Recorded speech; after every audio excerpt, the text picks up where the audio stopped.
Bonjour à tous, aujourd'hui on attaque la réparation d'un système LED d'Amiga 1200. Donc on voit qu'il n'est pas à la fête. Et c'est une pièce qui est très souvent en panne sur le 600 et le 1200. Puisque quand on retire les coques, ça a tendance à tirer dessus. Sur le 600 c'est pire parce qu'on a une longueur de fil qui est vraiment minable.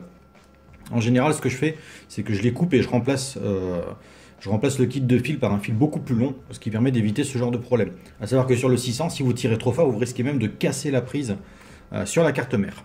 Bref, là, nous sommes sur un modèle 1200.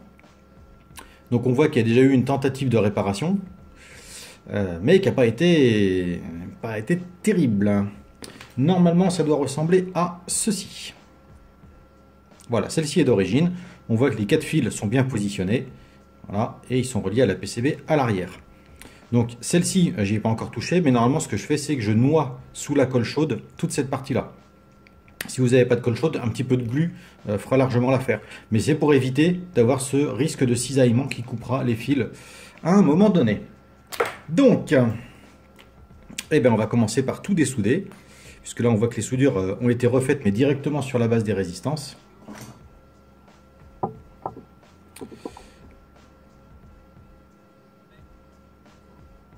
Hop, et d'une.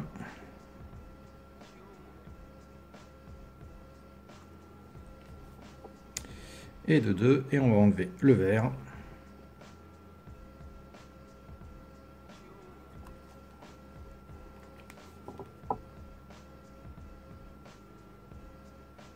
Tac.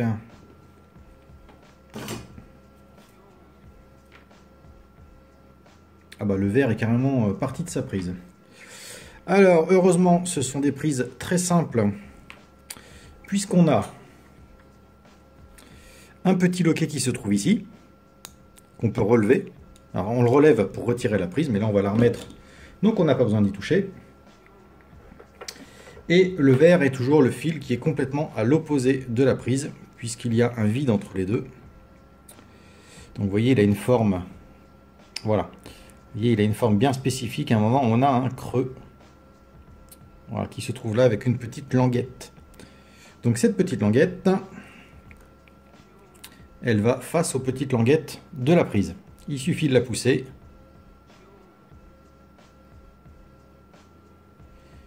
Et on n'entend pas le petit clic. Donc ce qu'on va faire, c'est qu'avec une petite tige métallique, vous pouvez appuyer voilà, sur le petit clip pour le renfoncer un peu. Vous représentez la prise. Tac, et là on a entendu le petit clip. Voilà, ça c'est réparé. Ensuite, pour ce qui est des fils, on voit qu'ils sont vraiment abîmés. Donc déjà on va tous les couper à la même longueur. Tac. Et ensuite on va s'occuper de la PCB. Alors, déjà on va recharger en éteint ces deux parties là.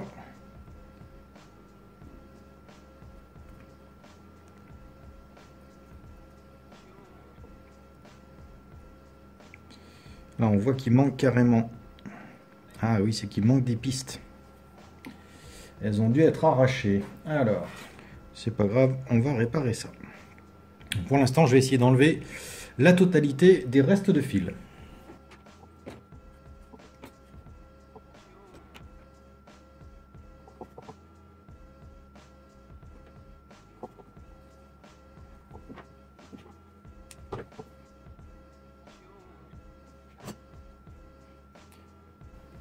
Donc là, on va gratter les pistes pour essayer de voir si elles sont encore en bon état. On voit qu'il y en a encore quelques morceaux qui sont pas trop mal. Mais on va faire réapparaître le cuivre pour pouvoir souder tout ça.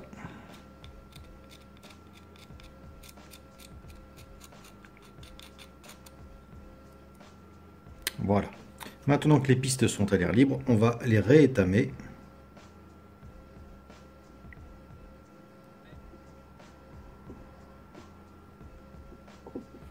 Voilà. Pour ça, c'est fini. Donc là, j'ai dénudé les fils à longueur égale. J'ai torsadé la partie dénudée pour qu'elle soit plus rigide.